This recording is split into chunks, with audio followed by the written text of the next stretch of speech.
Hello students, स्वागत है आप सभी लोगों का एक नए चैप्टर में जिसका नाम है वेव ऑप्टिक्स। तो बेटा वेव ऑप्टिक्स बहुत ही सुंदर और बहुत ही शानदार चैप्टर है, बहुत ही डिफरेंट चैप्टर भी है। सिर्फ डिफरेंट इसलिए है क्योंकि ये लाइट की ऐसी प्रॉपर्टीज से हमें अवगत कराता है जिन प्रॉपर्टीज को हम जनरली अपने लाइफ में नहीं महसूस कर पाते या नहीं देख पाते, नहीं ऑब्जर्व कर पाते हैं। ऐसा क्यों?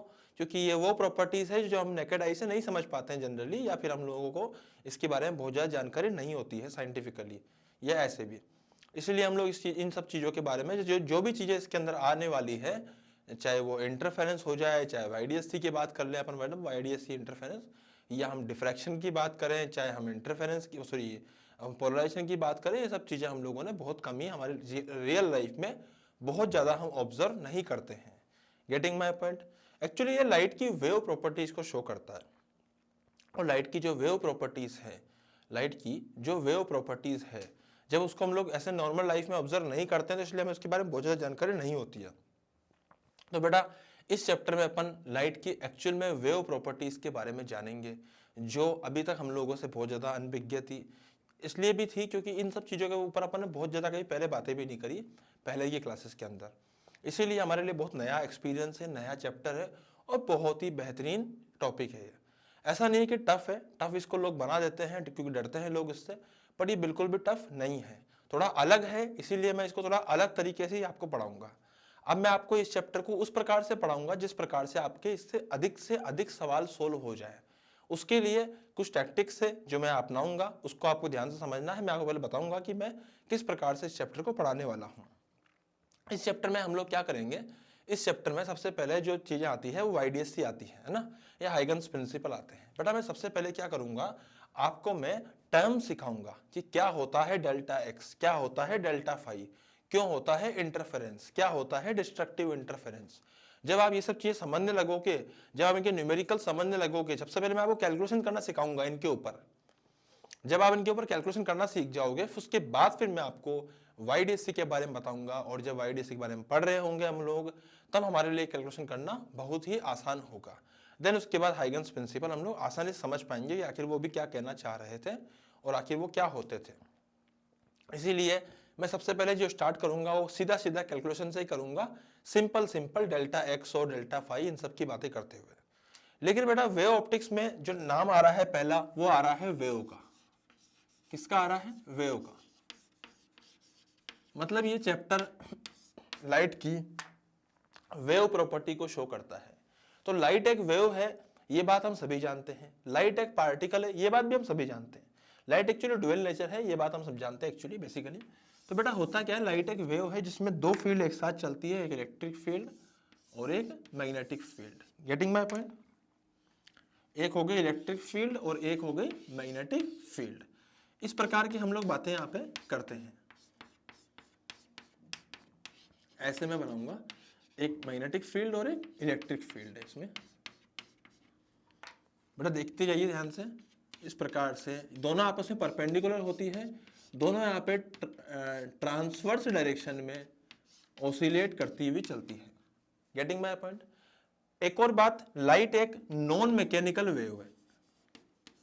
नॉन मैकेनिकल ट्रांसवर्स,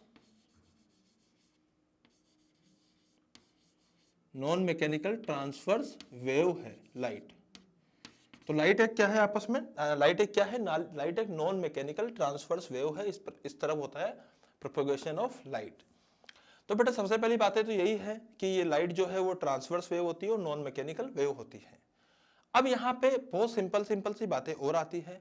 अगर मान लीजिए कि लाइट जो है वो किसी डायमेंशन से पास कर रही हो, जैसे मान लीजिए ये कोई होल है या रेक्टेंगुलर होल है, कुछ भी हो, अगर इसका डायमेंशन, या ये एक होल है, बड़ा सर्कुलर होल है, रेक्टेंगुलर है, अगर इसका डायमेंशन लाइट की वेवलेंथ के सामने बहुत बड़ा हो, जनरली होता है। लाइट की वेवलेंथ किस में आती है, जो अपने विजिबल लाइट होती है वो किस रेंज में लाई करती है, 6000 एंगस्ट्रॉम, 7000 एंगस्ट्रॉम, 5000 एंगस्ट्रॉम, इस रेंज में लाई करती है। Getting my point? 4800 एंगस्ट्रॉम से इस तरह से लाई करती है वो इनके बीच में।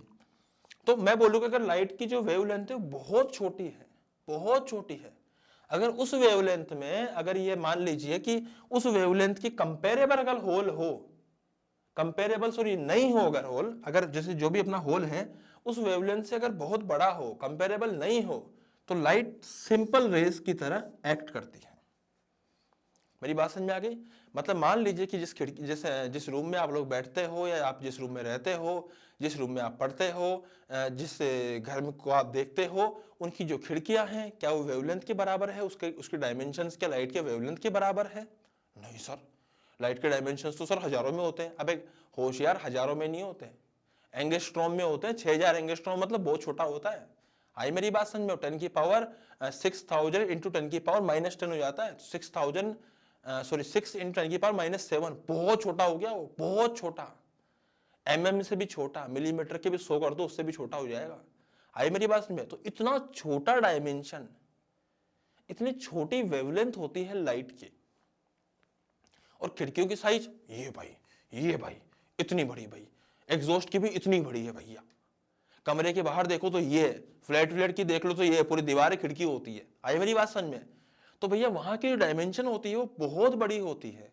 तो अगर डायमेंशन जो खिड़कियों की होती है, अगर ये डायमेंशंस लाइट की वेवलेंथ की से अगर बहुत ज्यादा बड़ी होती है, नॉन कंपेरेबल होती है, उनका कोई कंपेयर अगर अपन नहीं करेंगे, बहुत ज्यादा बड़ी डायमेंशन होगी, तो लाइट वहां से सिंपल स्ट्रेट लाइन की तरह पास कर जाएगी, जिसको हम लोग रेज बोलते हैं, light rays. Getting my point? जिनको क्या बोलते हैं हम लोग? Light rays. लेकिन अगर मैं सिंपल सी बात करूं कि अगर होल की मैं बात करता हूं, तो होल में क्या हो रहा है? जैसे मान लीजिए कोई होल ऐसा है जिसका डायमेंशन लाइट के वेवलेंथ के सामने कंपेरेबल हो, अगर ऐसे कॉर्नर से या होल से पास करे, मतलब इतना छोटा होल, इतना छोटा होल कि तूने पूरे पूरे घर में है ना, पूरे घर में एक दीवार मान लो, उसमें एक होल कर दिया, इतना छोटा है वो, इतना छोटा है कि मतलब 1 mm के भी आप 1000 इससे कर दो, उस साइज का होल। आई मेरी बात? 1 mm के, सोचो 1 mm कितना छोटा होता है, उसके भी 1000 टुकड़े कर दे, उस साइज का होल अगर तुमने लगा दिया दीवार में, तो वहां से जो लाइट पास करेगी, उस लाइट की जो वेवलेंथ होगी, मतलब किसी भी लाइट की वेवलेंथ उस होल के कंपेरेबल हो चुकी होगी, लगभग उसी साइज में हो चुकी होगी, तो वहां पे लाइट अपनी अलग प्रॉपर्टीज शो करती है, जिसको हम लोग वेव ऑप्टिक्स में पढ़ते हैं। ये कहानी मेरे समझ में आई? मैं क्या बताना चाह रहा हूं कि अगर किसी खिड़की के डायमेंशंस या होल अगर लाइट के वेवलेंथ के डायमेंशंस के सामने, लाइट के वेवलेंथ के सामने बहुत ज्यादा हो, तो फिर लाइट वहां पे सिंपल रेज की तरह निकलती है। लेकिन ऐसे होल्स जहां से लाइट पास कर रही हो, और वो होल्स के अगर डायमेंशंस जो है, उसका रेडियस या फिर उसकी साइज जो है, जो भी डायमेंशन है, अगर वो लाइट की वेवलेंथ के डायमेंशंस के कंपेरेबल हो, तो लाइट वहां से कैसे निकलती है? लाइट वहां पे अलग प्रॉपर्टीज शो करते हुए निकलती है। उन प्रॉपर्टीज को ही हम लोग वेव ऑप्टिक्स में पढ़ते हैं। अब इसमें कई प्रकार की अलग अलग प्रॉपर्टीज होती है, उसको हम डिफरेंट तरीके से वेव ऑप्टिक्स में पढ़ेंगे। तो बेटा यहाँ पे ये बात आती है कि लाइट की क्या क्या प्रॉपर्टीज हम लोग यहाँ पे पढ़ने वाले हैं। तो तभी पढ़ते हैं जब लाइट अपने किसी ऐसे पार्ट से निकल रही हो, ऐसे डायमेंशन से निकल रही हो जो कंपेरेबल हो उसके वेवलेंथ के। Getting my point? तो बेटा इसको लिख लीजिए, उसके बाद फिर हम लोग आगे बढ़ते हैं।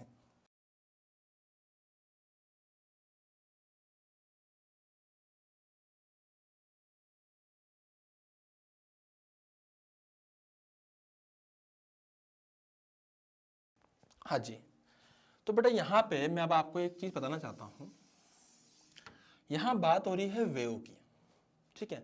मैंने बताया आपको कि अगर मैं डायरेक्टली थ्योरेटिकल अगर कन्वेंशनल तरीके से चलूंगा तो ये चैप्टर आपको समझने में दिक्कत हो जाएगी। तो इस चैप्टर को समझाने के लिए मैंने कुछ टैक्टिक्स अपनाए थे, तो मैं आपको बता रहा हूँ मैं कैसे करने वाला हूँ इस चैप्टर को।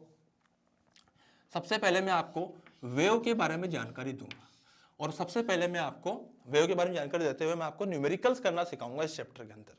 न्यूमेरिकल्स करना से शुरू में सिखा दो कि हाँ बेटा इसमें कुछ चीजें हैं जो आप बहुत जल्दी जल्दी सीख जाओगे शुरू में। वो चीजें आप सीखने लग गए तो फिर आपको चैप्टर थोड़ा इजी टू अंडरस्टैंड लगने लग जाएगा, ठीक है? तो आप यहाँ देखिए वेव के बारे में अगर मैं बात करूं तो बेटा वेव के अंदर एक प्रॉपर्टी होती है जिसको बोलते हैं हम इंटरफेरेंस। अब ये प्रॉपर्टीज हमने कहाँ पढ़ी थी? ये हमने पढ़ी थी क्लास 11th के अंदर इंटरफेरेंस में, वेव्स ऑन स्ट्रिंग के अंदर। जैसे मान लीजिए दो प्रकार की वेव है, कोई भी दो प्रकार की वेव हमें दे रखी है। तो एक है a1 sign omega t minus k x plus phi one. आई मेरी बात समझ में? सिमिलरली अगर जो दूसरी वेव है वो हमें दे रखी है क्या, a2 साइन ओमेगा टी, इसको माइनस की जगह प्लस कर दो, के एक्स प्लस फाई टू। तो बेटा इस प्रकार से यहाँ पे दो वेव्स होती है, मतलब दो कोई भी वेव इस प्रकार से होती है। इस चीज को हम लोग क्या बोलते हैं, इस चीज को हम लोग बोलते हैं फेज। क्या बोलते हैं? फेज। बेटा अगर मैं यहां पे लिखता हूं omega t minus k x plus phi one, this is what, this is phase of y one. इसी को फेज बोलते हैं वाई वन का। ये फेज काम आता है लेकिन वेव्स ऑन स्ट्रिंग में। ये सब पार्ट में आपका बता रहा हूं 11th क्लास की चीजों का, वेव्स ऑन स्ट्रिंग के बारे में। सिमिलरली अगर मैं इसको लिखूंगा तो ये हो जाएगा omega t plus k x plus phi to, ये क्या हो जाएगा, फेज ऑफ वाई टू। अब समझ में आ रहा है ना? तो ये पार्ट कब का हो गया है, ये पार्ट भी हम लोग क्लास 11 में पढ़े थे कि ये y2 जो वेव है उसका फेज है। अब गेटिंग माय पॉइंट? तो ये बेटा ये y1 जो होता है वो x t कॉमन के साथ होता है, ये भी x t के साथ होता है। ये जो वेव की इक्वेशन है ये एक साथ दो वेरिएबल्स पे चलती है। यहाँ टाइम वेरी करोगे आप तो अलग कंडीशन आएगी, यहाँ पे आप x वेरी करोगे तो अलग कंडीशन आएगी। अब समझ में आया? पक्का ना? तो बेटा इसको अगर मैं ध्यान से देखूं तो अब मेरी बात समझना, ये जो फाई वन और फाई टू है, ये जो फाई वन है ना, इसको बोलते हैं इनिशियल फेज।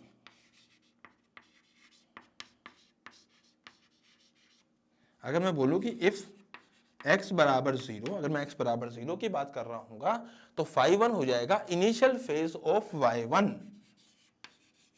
और सिमिलरली फाई टू क्या हो जाएगा, initial phase of y to.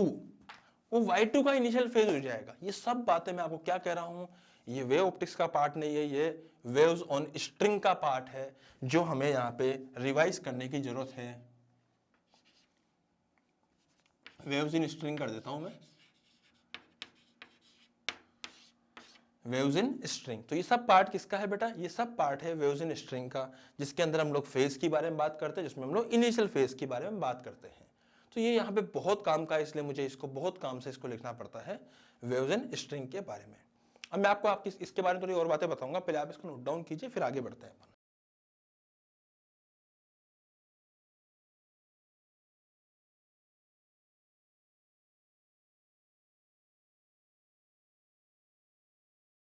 देखिए पहले तो इसको भी देखते रहिएगा। सॉरी बेटा, यहाँ पे देखिए मैंने क्या बोला, फाई वन फाई टू है। अब मेरी बात ध्यान समझिएगा, अगर मैं आपको एक बात बोलूं कि if I write delta phi is equal to phase difference of this and this, तो बेटा इन दोनों के फेज डिफरेंस क्या है, मैं लिख रहा हूं, इसको बोलते हैं फेज डिफरेंस। क्या बोलेंगे अपन, फेज डिफरेंस। अब जरूरी थोड़ी ना है कि भैया हर केस के अंदर ओमेगा और ओमेगा टू बराबर ही हो। अबे सही है ना, एक के अंदर देखो एक की फ्रीक्वेंसी अगर अलग है, भाई y1 एक अलग सोर्स से निकला है, y2 एक अलग सोर्स से निकला है। जैसे मान लीजिए कि आपके कमरे में दो ट्यूबलाइट है, एक ट्यूबलाइट इधर लगी है एक इधर लगी है, तो इधर से निकलने वाली की फ्रीक्वेंसी अलग होगी, इधर से निकलने वाली की अलग हो सकती है। तो दो ट्यूबलाइट दोनों की अलग अलग फ्रीक्वेंसी हो सकती है। अगर फ्रीक्वेंसी वेरी करेगी तो ओमेगा और ओमेगा टू भी वेरी करेगा। तो भाई हमें क्या पता बराबर थे कि नहीं थे, इसलिए हमने तो अलग अलग लिख दिया, सिंपल सी बात है। सही है ना, पक्का ना? तो मैं यहाँ पे क्या बोलूंगा कि डेल्टा इज फेज डिफरेंस, और फेज डिफरेंस क्या होता है, मैं यहाँ लिख सकता हूं this is omega two t plus k x two plus phi two minus omega omega one t plus k x one plus phi one. Sir ये कैसे किया आपने, बेटा मैं बता देता हूँ। मैंने एक्चुअली क्या है, एक स्पेशलाइज्ड केस लिया है, उसको ध्यान समझिएगा। यहाँ पे दो सोर्स मान लीजिए, ये एक S1 है और ये एक S2 है। ध्यान समझना मेरी बात को। बेटा हम लोग बात कर रहे हैं इस वाले पॉइंट की जहां पे दोनों वेव्स को मिलाया। एक्चुअली इंटरफेरेंस का मतलब क्या होता है, जहां पे दो वेव्स मिलती हैं। तो बेटा अगर इस सोर्स से यहां तक की दूरी अगर x1 थी और इस सोर्स से यहां तक की दूरी अगर x2 थी, तो इसकी वजह से यहां पर जो फेज आएगा वो आएगा ओमेगा 1t प्लस के x1 प्लस फाई वन जो था वो इनिशियल फेज था। सिमिलरली अगर मैं इसकी बात करूं तो इसकी वजह से इस पॉइंट पर जो फेज आएगा वो कितना आएगा, omega T 2t plus k x2 plus phi 2। Getting my point. Similarly यहां कितना हो जाएगा, ओमेगा 1t प्लस के x1 प्लस फाई 1। इसको मैं इस प्रकार से लिख सकता हूं। तो भैया इसको अब मैं यहां पे क्या लिखूंगा, इसको यहां पे देखना ध्यान से, इन दोनों में से कॉमन ले लीजिए टाइम, इन दोनों में से कॉमन ले लीजिए k, और इन दोनों में से डायरेक्ट लिख दीजिए फाई 2 माइनस फाई 1। अगर मैं आपको एक बात बोलूं, अब समझना बेटा ये क्या आया है, ये आया है हमारा delta phi. This is the phase difference for these two waves, जो जिनका सोर्स था S1 और S2, जिनसे x1 और x2 अलग अलग दूरी, इस पे हम लोगों ने मतलब S1 से इस पॉइंट पर पहुंचने में हमें जो दूरी लगी वो x1 थी, और सोर्स 2 से पॉइंट P पर पहुंचने में जो दूरी लगी वो x2 थी। Getting my point. तो यहां बेटा मैं सारी बातें किसकी कर रहा हूं, क्लास 11वीं की, मैं यहां की बातें नहीं कर रहा हूं, मैं आपको रिवाइज करा रहा हूं बस चीजें। तो यहां से यहां तक की दूरी जो x1 थी, यहां से यहां तक ये x2 थी, तो मैंने वो सब लिखा है। अब एक बात बताइए सिंपल सी, बेटा जो फेज डिफरेंस आया, क्या ये t बराबर 0 पे कुछ और होगा? हाँ सर। क्या ये t बराबर t पे कुछ और होगा? हाँ सर। क्या ये t बराबर 1 सेकंड पे कुछ और होगा? हाँ सर। क्यों? क्योंकि उस वक्त t बराबर 1 हमें डालना पड़ेगा, t बराबर 0 में यहाँ 0 डालना पड़ेगा, t बराबर 2 में यहाँ पे 2 डालना पड़ेगा, t बराबर 3 में यहाँ पे 3 डालना पड़ेगा, t बराबर 4 में यहाँ पे 4 डालना पड़ेगा। तो भैया मेरी बात को ध्यान से समझिएगा, बहुत गौर से समझिएगा। ऐसी वेव्स या फिर ऐसे दो सोर्सेस जिनसे निकलने वाली वेव्स का अगर फेज डिफरेंस टाइम पे डिपेंडेंट हो, किस पे डिपेंडेंट हो? टाइम पर। अगर वो टाइम पर निर्भर करता हो कि अलग अलग टाइम पर अलग अलग फेज डिफरेंस होगा, डिफरेंस बोले तो इन दोनों के फेज का डिफरेंस, अगर इनका जो फेज है वो टाइम के डिपेंडेंट हो, मतलब टाइम बदलने पर अगर फेज बदलेगा, फेज डिफरेंस बदलेगा, इसका मतलब ये दोनों वेव्स हो जाती है इनकोहेरेंट वेव्स। बड़ा ध्यान समझिएगा, अगर फेज डिफरेंस टाइम के ऊपर निर्भर करे तो इसको बोलते हैं इनकोहेरेंट वेव्स।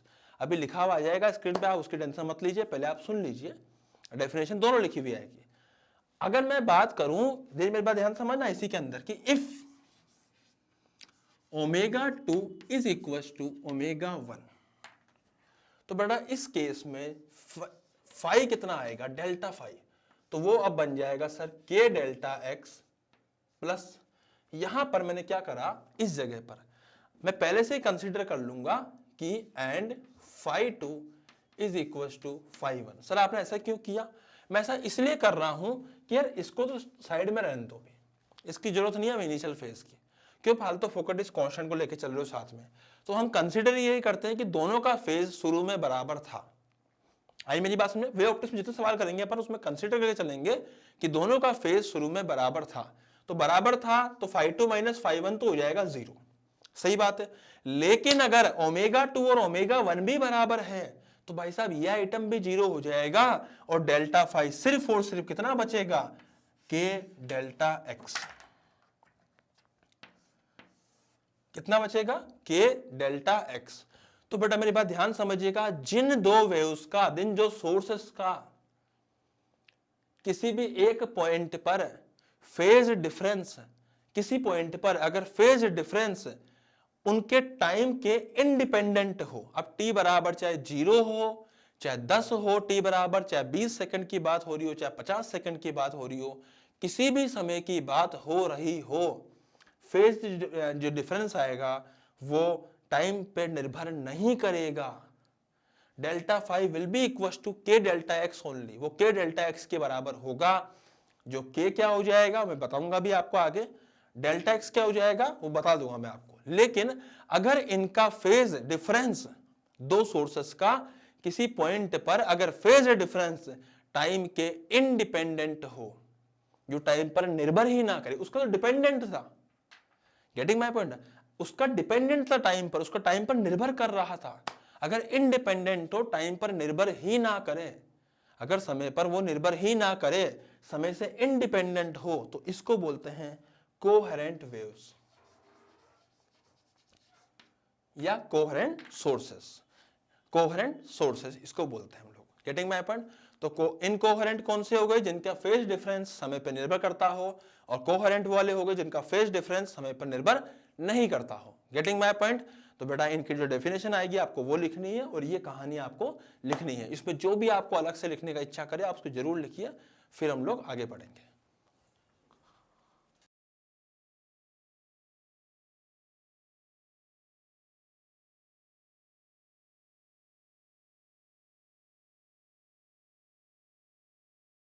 हाँ जी, तो बेटा यहाँ पे अब जो भी बातें होंगी, मेरी बात ध्यान समझिएगा, अब जो भी बातें होंगी वो सारी इन्हीं के इर्द गिर्द घूमेंगी सारी। किसके, डेल्टा फाइव बराबर के डेल्टा एक्स। मैंने यहाँ पे क्या क्या कंसिडर कर लिया है, कोहेरेंट सोर्स कंसिडर कर लिए हैं, क्योंकि अगर कोहेरेंट सोर्स नहीं होते तो फिर ये फॉर्मेट ऐसा बन जाता, भले ही मैं इसको जीरो मान लूं लेकिन फिर भी ऐसा बनता, जिसमें ओमेगा का भी डिफरेंस आता, जिसमें एक्स का भी डिफरेंस आता। लेकिन अगर मैंने यहां पर ओमेगा का डिफरेंस, ओमेगा को बराबर मान लिया है दोनों का, तो उनका जो फेज डिफरेंस है वो टाइम के इंडिपेंडेंट आया। अब टाइम का कोई लेना देना नहीं है, किसी एक पॉइंट पे फेज डिफरेंस जो भी होना है वो वही रहेगा। अगर 0 होना है तो 0 रहेगा, 5 होना है तो 5 रहेगा, 10 होना है तो 10 रहेगा, लेकिन समय के हिसाब से बदलेगा नहीं। तो this is the phase difference for coherent waves, getting my point. कौन सी वेव्स, कोहेरेंट वेव्स या कोहेरेंट सोर्सेस की वेव्स, गेटिंग माय पॉइंट। तो बेटा यहां से अब हम आगे बढ़ते हैं। अब इस डेल्टा एक्स को अपन क्या लिख सकते हैं, इस डेल्टा एक्स को लिख सकते हैं के delta x, sorry delta five को लिख सकते हैं के delta x, sorry delta x नहीं delta five. Delta five is the phase difference, और के डेल्टा एक्स तो उसको मैं लिख रहा हूं, के को हम लिख सकते हैं 2 pi by lambda delta x. Sir ये क्या है बेटा, ये है के, इसकी वैल्यू आती है 2 पाई बाई लैम्डा के बराबर, के जिसको हम वेव नंबर भी बोलते हैं। कौन सा नंबर, वेव नंबर। तो मैं यहाँ पे लिख रहा हूं, इसको हम लोग वेव नंबर भी बोलेंगे, k which is equal to 2 pi by lambda. तो आपको ये सब बातें यहाँ पता होनी चाहिए, किसका फेज डिफरेंस कितना आ रहा है, किसका फेज कितना आ रहा है, गेटिंग माय पॉइंट, मतलब फेज डिफरेंस या पाथ डिफरेंस कितना आ रहा है, और के की वैल्यू क्या है, गेटिंग माय पॉइंट। तो बेटा ये सिंपल सी बातें आपको पता होनी चाहिए, उसी के बाद फिर हम लोग इस चैप्टर को आगे प्रोसीड करेंगे। तो फटाफट से आप ये सब बातें लिख लीजिए, फिर हम इस चैप्टर को अपन लोग आगे लेके चलते हैं। फटाफट से ये सब बातें लिख लीजिए।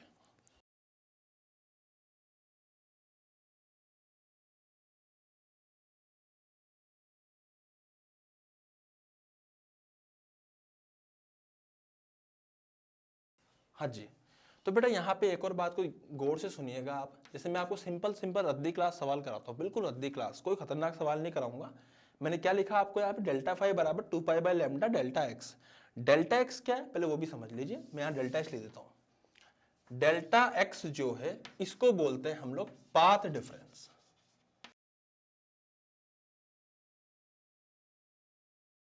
पाथ डिफरेंस बहुत इंपॉर्टेंट है, बहुत, स्पेशली वेव ऑप्टिक्स में तो ये हद से ज्यादा इंपॉर्टेंट है। पूरे वेव्स में भी ये बहुत इंपॉर्टेंट होता है, इसलिए मैंने इसके चारों ओर 4 स्टार बनाए हैं। आप कहो तो इसकी चारों में 5 कर देता हूं। लो भैया 1 स्टार आपके लिए, इसकी चारों 5 star. This is what, path difference. पूरा खेल इस बात पर निर्भर करेगा कि पाथ डिफरेंस क्या है, क्योंकि बेटा पाथ डिफरेंस से आता है फेज डिफरेंस, और फेज डिफरेंस से शुरू होती है कहानी। किस चीज की कहानी, इंटरफेरेंस की कहानी।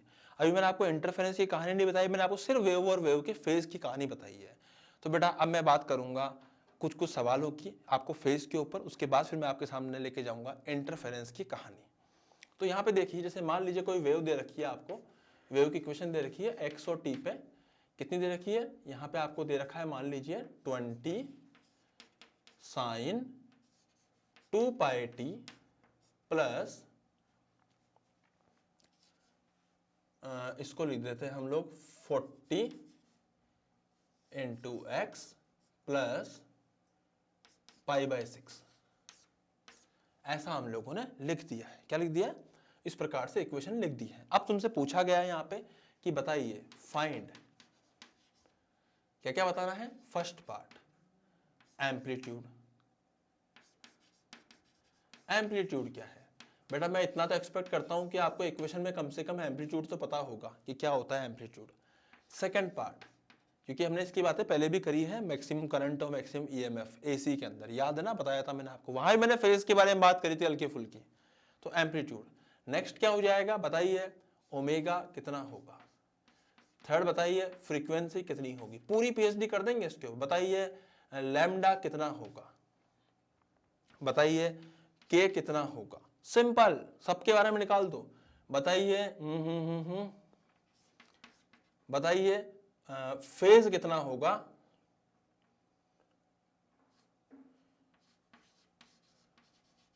फेज एट, अब एफ के सब पार्ट एट एक्स बराबर 1 एंड टी बराबर 2।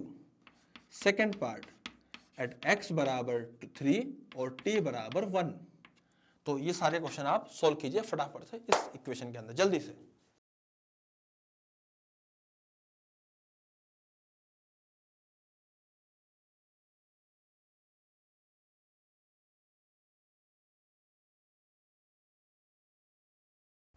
हाँ जी, तो बेटा यहाँ पे मैंने ऐसे बातें करी हुई आपके सामने। एम्पलीट्यूड क्या हो जाएगा भैया?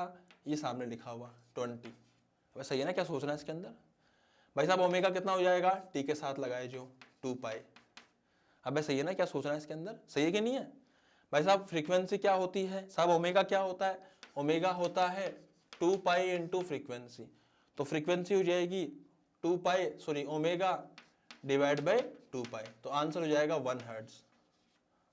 अब सही है भाई साहब? के क्या होता है? ये लिखा हुआ एक्स के साथ, तो 40 हो जाएगा। भाई साहब के किसके बराबर होता है? वो होता है साहब 2 पाई बाई लैम्डा के बराबर। तो भाई साहब यहां से के किसके बराबर है? 40 के बराबर है। तो भाई साहब लैम्डा किसके बराबर आएगा? वो आएगा 2 पाई बाई 40 के बराबर। तो यहां से पुट करने पर क्या आएगा भाई साहब? यहां से पुट करने पर आएगा भाई साहब पाई बाई 20। अब सही है। उसी के बाद फेज एट एक्स बराबर 1 टी बराबर 2।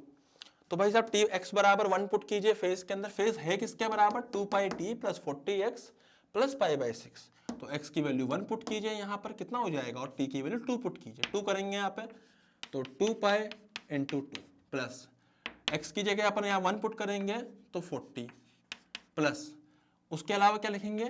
Pi by 6। अब सही है। तो बेटा इसको सोल्व कर लेना और you will get answer. Similarly अगर मैं यहाँ पे बात करता हूँ तो x की वैल्यू 3 पुट कीजिए और t की value 1। 2 pi into 1 plus 3 into 40 120 plus pi by 6। Getting my point? तो फटाफट से इनको नोट डाउन कीजिए। इसमें एक आध सवाल और करते हैं फिर आगे बढ़ते हैं।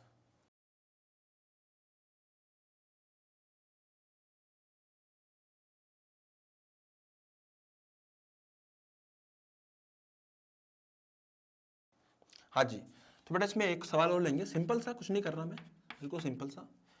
x बराबर 0 पे और t बराबर 0 पे फेज बताइए। हाँ, कौन सी बड़ी बात है? तो साहब फेज हो जाएगा x बराबर 0 पे 0, t बराबर 0 पे 0, तो पाई बाय 6। अबे क्या सोचना है इसमें? सही बात है कि नहीं है? अगर आपसे एक और चीज पूछ ली जाए इसके अंदर, आखिरी जी में पूछेंगे, तो क्या पूछा जाए आपसे? फाइंड y एट x बराबर 0 एंड y बराबर t बराबर 0। बेटा y बराबर 0,0 लिखा हुआ है, इसका क्या मतलब है कि यहाँ पे x की वैल्यू भी 0 है और t की वैल्यू भी 0 है। Getting my point?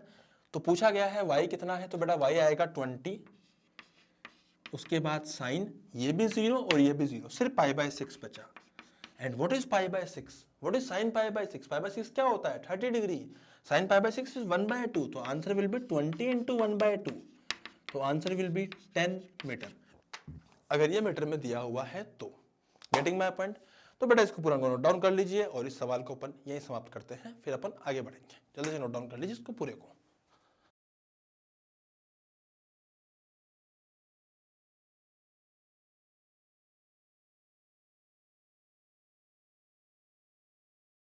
हाँ भाई, तो मैंने अभी आपको क्या बताया, मैंने आपको बेसिक्स बताया किस चीज़ के ऊपर, वेव के ऊपर, कुछ एम्पलीट्यूड, फ्रीक्वेंसी, इन सब की बातें अपन करें तो वेव नंबर के ऊपर हो गया, लैम्डा हो गया, फेज हो गया, फेज डिफरेंस हो गया, सब बातें अपन ने करी है, ठीक है। तो बेटा अब मैं आपको यहाँ पे थोड़ी बहुत बातें और बताऊंगा इंटरफेरेंस के ऊपर। अब ऐसा मत समझना कि मैं आपको यहाँ पे इंटरफेरेंस पढ़ा रहा हूँ, ये सब चीज़ें आपको पढ़नी थी क्लास 11th के अंदर। अगर आपने नहीं पढ़ी है तो आप क्लास 11th के जो टॉपिक्स पढ़ोगे उसी के अंदर आपको ये चीज़ समझ में क्लियरली आएगी। बट यहाँ के जो बेसिक्स है वो बताना मेरा धर्म है, क्योंकि इन बेसिक्स को बताए बिना मैं इस चैप्टर को आगे प्रोसीड नहीं कर सकता। लेकिन ये बेसिक्स कंप्लीटली 11th क्लास के इंटरफेरेंस के ऊपर ही निर्भर करता है, जो वेव्स इन स्ट्रिंग में हम लोगों ने पढ़ा था। अब मेरी बात समझना कि जैसे मान लीजिए दो वेव्स है कोई भी, है ना, एक दे रखी है y1 बराबर a1 sign omega t plus kx1 plus कुछ नहीं, इसको इतना ही रहने दीजिए। Getting my point. सिमिलरली दूसरी लिख दीजिए y2 बराबर a2 sine omega t plus kx2। Getting my point. तो बेटा यहां पर डेल्टा फाई कितना हो जाएगा, delta phi is the phase difference of y1 and y2, delta phi is the phase difference of y1 and y2। y1 और y2 का phase difference ही डेल्टा फाई है, जिसकी वैल्यू किसके बराबर होगी, फेज का डिफरेंस लिख दीजिए kx2 माइनस x1, तो हो जाएगा k delta x। Getting my point. तो बेटा ये हो जाएगा डेल्टा फाई, ठीक है। तो डेल्टा फाई यहां से हम लोग निकाल पाएंगे। अब बात क्या है कि भैया जैसे मान लीजिए कि वाई नेट कितना लिखते हैं, तो वाई नेट में बेटा एक चीज आती है, वाई नेट में क्या आता है, वाई नेट में आता है ए नेट साइन ओमेगा टी, सही बात है ना, साइन क्या आता है ओमेगा टी, या फिर ऐसा बोल दीजिए साइन इनटू जो भी फेज आता है उस चीज का, फेज ऑफ वाई नेट। बेटा ये चीज अपन ने कॉम्बिनेशन ऑफ एसएचएम में देखी थी, फेज ऑफ वाई नेट कैसे लिखते हैं, जैसे उसको A1 माना तो इसका फेज प्लस अल्फा, तो वो सब बात की बात है। पहले मैं आपके सामने यहाँ पे सिर्फ ए नेट की बात करूंगा, ये अपने काम की चीज बहुत ज्यादा नहीं है, होती है पर आप वेव्स एंड स्ट्रिंग में पढ़ोगे तो आपको ज्यादा समझ में आएगी। तो आपको सिर्फ यहाँ पे ए नेट की बात करना, ए नेट कैसे लिखेंगे वो समझते हैं। ए नेट एक्चुअली क्या होता है, वो होता है under root of A1 square plus A2 square plus 2A1 A2 cos of delta phi, इसका अंडर रूट। बेटा ये क्या है अपना, ये है ए नेट, समझ में आ रही है ना। तो ए नेट की वैल्यू किसके बराबर आती है, under root of A1 square A2 square plus 2A1 A2 cos of delta phi. तो ये क्या होता है, ये होता है हमारा A net. Getting my point. इसको ही हम लोग ए नेट बोलते हैं। अब नेट जो एम्पलीट्यूड आ रहा है उसमें फेज फाई का भी बड़ा रोल होता है। आई मेरी बात में, ये इंटरफेरेंस की बातें हैं, जब दो वेव्स मिलती है, जब दो कोहेरेंट वेव्स मिलती है, तो इस प्रकार से उसका नेट क्या आता है, एम्पलीट्यूड हम लोग लिख सकते हैं। तो बेटा यहां पर अब कुछ बातें और होंगी। बातें कैसे होंगी सर, बातें मैं बताता हूं आपको। बातें ऐसे होंगी कि मान लीजिए कि मैं बात करता हूं फॉर मैक्सिमम एम्पलीट्यूड नेट, अगर मैं नेट मैक्सिमम एम्पलीट्यूड की बात करूं, नेट मैक्सिमम एम्पलीट्यूड की अगर मैं बात करता हूं, तो वो तब होगा जब कोस डेल्टा फाई की वैल्यू +1 हो। आई मेरी बात समझ में, क्योंकि वो जब +1 होगी तो इस केस में जो ए नेट हो जाएगा वो हो जाएगा A1 का स्क्वायर A2 का square 2A1 A2 under root यहां लिख देंगे हम under root. Getting my point? तो यहां पे हो जाएगा a1 का स्क्वायर प्लस a2 का square plus 2a1 a2, this is a net. Getting my point? तो बेटा मैं यहां पे क्या लिख सकता हूं, अगर मेरा कोस डेल्टा फाई की वैल्यू 1 है तो ये क्या हो जाएगा, एक्चुअली ये बन जाएगा a1 square plus a2 square plus 2a1 a2। इसको मैं लिख सकता हूं a1 प्लस a2 का होल स्क्वायर। अरे सर a1 प्लस a2 का होल स्क्वायर का अंडर रूट, तो बेटा ये बन जाएगा a1 प्लस a2। अरे समझ में आ रहा है ना? तो एम्पलीट्यूड मैक्सिमम कब हो सकता है, जब कोस डेल्टा फाई की वैल्यू 1 के बराबर हो, तो ये मैक्सिमम एम्पलीट्यूड आएगा a1 प्लस a2। अब मैं यहां से एक और बात समझता हूं, भाई डेल्टा फाई कोस की जो कोस डेल्टा फाई की वैल्यू 1 कब आती है? कब आती है 1? जब हम ये कह दें कि delta phi is equal to, ध्यान समझिएगा, कोस डेल्टा फाई की वैल्यू 1 के बराबर तब आती है जब मैं ये कहूं कि delta phi is equal to 2n pi. Sir ये आपको कैसे पता? बेटा रट ले, जब तू यहां पर n की जगह 0 डालेगा तो n इज इंटीजर, n जो है ना वो इंटीजर है भैया, 1 है, 2 है, 3 है, 4 है, पता नहीं क्या क्या है, पर सारा है इंटीजर। जब 0 डालेगा तो डेल्टा फाई 0 आएगा, तो कोस 0 की वैल्यू 1 होती है। जब तू 1 डालेगा तो 2 पाई आएगा, तो कोस 2 पाई की वैल्यू भी 1 होती है, प्लस 1 होती है। बेटा आई मेरी बात समझ में? जब तू यहाँ पे 2 डालेगा तो यहाँ पे कितना हो जाएगा, 4 पाई हो जाएगा, तब भी कोस फाई की वैल्यू 1 होती है, कोस डेल्टा फाई की वैल्यू। अच्छा, हम जानते हैं कि डेल्टा फाई बराबर 2n पाई होना चाहिए, और हम ये भी जानते हैं कि डेल्टा फाई होता है 2 pi by lambda into delta x. सही है ना? तो इसका मतलब सर ये किसके बराबर हो जाएगा, 2n पाई के बराबर।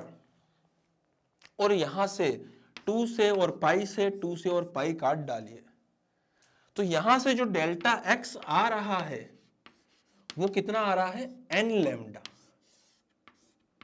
अब समझ में आ रहा है ना? और n की वैल्यू तो 0 है, 1 है, 2 है, 1.5 नहीं है पर 1 है, 2.2 नहीं है पर 2 तो है तो इंटीजर।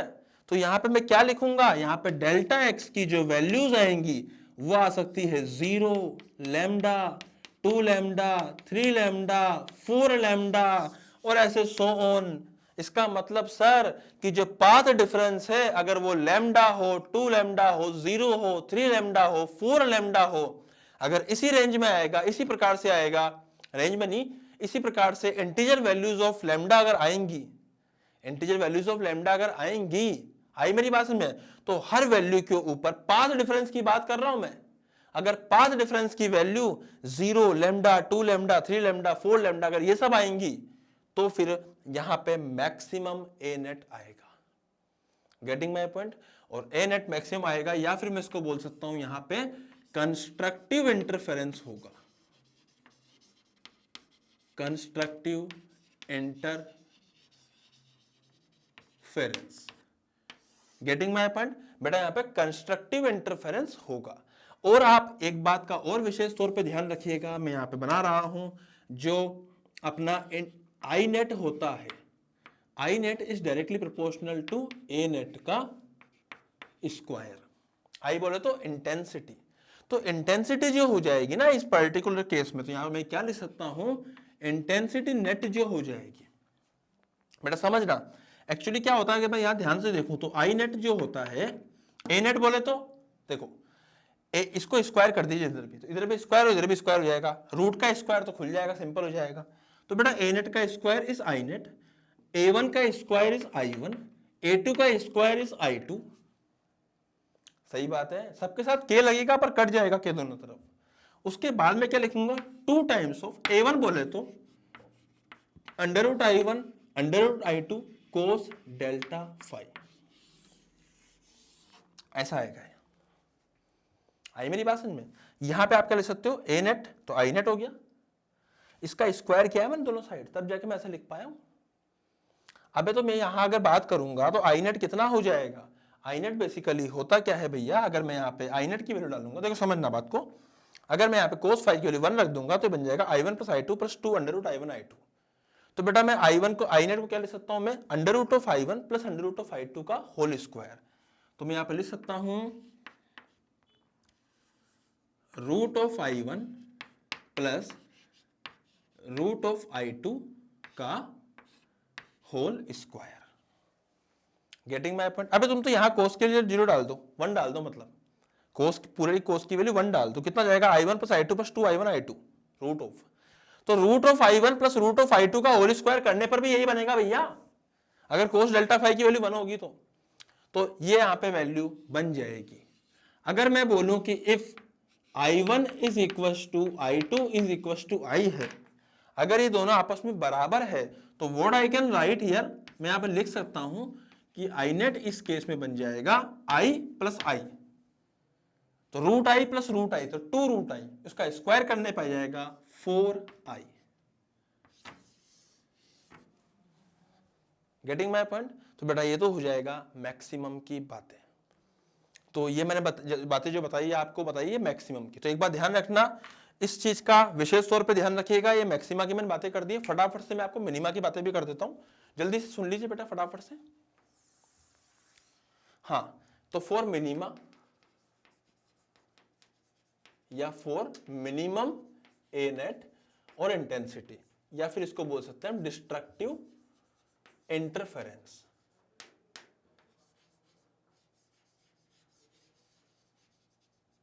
बेटा सबसे इंपॉर्टेंट चीज है इसके अंदर ये, ठीक है। तो मैं बात कर रहा हूं डिस्ट्रक्टिव इंटरफेरेंस की। डिस्ट्रक्टिव इंटरफेरेंस में क्या होगा सर, जो अपना ए नेट हो जाएगा वो बन जाएगा A1 square plus A2 square plus plus की जगह माइनस कर दो 2A1 A2 का अंडर रूट। इससे क्या हो जाएगा सर, इससे ये हो जाएगा कि इसकी जो वैल्यू आएगी वो आएगी A1 माइनस A2, ये हो जाएगी minimum value of amplitude. Getting my point. अरे पक्का ना, बोल दो भैया। और अगर मैं इंटेंसिटी की बात, पहले मैं आगे की बात कर लेता हूं, तो ये तब होगा जब डेल्टा फाई की वैल्यू, सॉरी, जब कोस डेल्टा फाई की वैल्यू -1 हो, और कोस डेल्टा फाई की वैल्यू -1 तब होगी जब डेल्टा फाई की वैल्यू हो जाएगी 2n + 1 पाई, 2n + 1 पाई। जब आप यहां पे n की वैल्यू 1 डालोगे तो पाई आएगा, और कोस पाई मतलब कोस 180 मतलब -1। जब 2 डालोगे तो 5 पाई आएगा, तो वो अगेन -1 होता है। तो बेटा जब यहां से मैं डेल्टा x लिखूंगा तो बेसिकली डेल्टा फाई होता क्या है, वो होता है 2 pi by lambda delta x बराबर 2n + 1 into pi, 2n + 1 into pi. तो इससे पाई से पाई उड़ा दीजिए, तो डेल्टा x की वैल्यू किसके बराबर आएगी, ध्यान से देखिए, इस लैम्डा को इधर ले जाइए, तो 2n + 1 लैम्डा बाय 2। बेटा और सोल्व करने पे ये हो जाएगा n + आधा lambda, sorry n + half into lambda. Getting my point. n की अलग अलग वैल्यू डालोगे, डेल्टा x की वैल्यू जैसे n की वैल्यू 0 डालो तो आएगा आधा लैम्डा, n की वैल्यू 1 डालो तो आएगा 3/2 लैम्डा, n की वैल्यू 2 डालो तो आएगा 5/2 लैम्डा, n की वैल्यू 3 डालो तो आएगा 7/2 लैम्डा, और ये डैश डैश डैश चलता रहेगा। तो इसको हम लोग क्या लिख सकते हैं यार, 0.5 लैम्डा, 1.5 लैम्डा, 2.5 लैम्डा, 3.5 लैम्डा। अबे ये क्या है सर, ये सब बातें हो रही है बेटा किस किस डेल्टा x पर मिनिमम वैल्यूज आएंगी, किस किस पर मैक्सिमम आएंगी। और इस केस में जो इंटेंसिटी की बात होती है मिनिमा के लिए, तो इंटेंसिटी हो जाएगी बेटा यहां पर कितनी, √of I1 minus √of I2 का होल स्क्वायर। या मैं लिख सकता हूं कि अगर I1 I2 के बराबर हो तो इंटेंसिटी जो नेट हो जाएगी वो बन जाएगी 0। Getting my point. तो डिस्ट्रक्टिव के अंदर इंटेंसिटी 0 आएगी अगर दोनों बराबर होंगे, और 4i आएगी अगर दोनों का एम्पलीट्यूड बराबर होगा। अलग अलग एम्पलीट्यूड होंगे तो इस प्रकार से इंटेंसिटी आएंगी दो अलग अलग। डिस्ट्रक्टिव तब होता है जब डेल्टा फाई की वैल्यू 2n + 1 पाई होती है, कंस्ट्रक्टिव तब होता है जब डेल्टा फाई की वैल्यू 2n पाई होती है। बेटा बच्चे डेल्टा फाई और डेल्टा एक्स से बहुत कंफ्यूज होते हैं, पर तुम्हें बिल्कुल कंफ्यूज नहीं होने का। डेल्टा फाई क्या होता है? फेज डिफरेंस, जिसको छोटा करते करते करते हम कहां पे लिया है? सिर्फ डेल्टा फाई बराबर 2 pi by lambda delta x.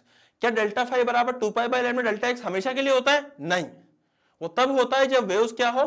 Coherent हो, जब सोर्सेस क्या हो? कोहेरेंट हो, और इनिशियल फेज दोनों का बराबर हो, जो मैंने बातें करी थी वहां पे। तो बेटा इसको मैं अगर 2 pi by lambda delta x लिखूंगा तो 2 से 2 कट जाएगा, पाई से पाई कट जाएगा, और डेल्टा एक्स की वैल्यू रहेगी n लैम्डा के बराबर, जिसको सोल्व करने पे हम लोग, मतलब जिसमें अलग अलग वैल्यूज पुट करने पे हमें अलग अलग डेल्टा एक्स यहां से मिलते हैं। तो इन पे बहुत बेहतरीन बेहतरीन और इजी सवाल बनते हैं। सवाल करना मैं आपको नेक्स्ट लेक्चर सिखाऊंगा। आज का लेक्चर अपन लोग यही समाप्त कर लेते हैं, वरना ये लेक्चर बहुत लंबा चला जाएगा अगर इसके ऊपर मैं सवाल करने भी लग जाऊंगा तो बेटा इसको पूरे को नोट डाउन कर लीजिए। उसके बाद हम मिलते हैं नेक्स्ट लेक्चर में नई एनर्जी के साथ में, नए लेक्चर के साथ में। आते रहिए, सीखते रहिए। Happy learning.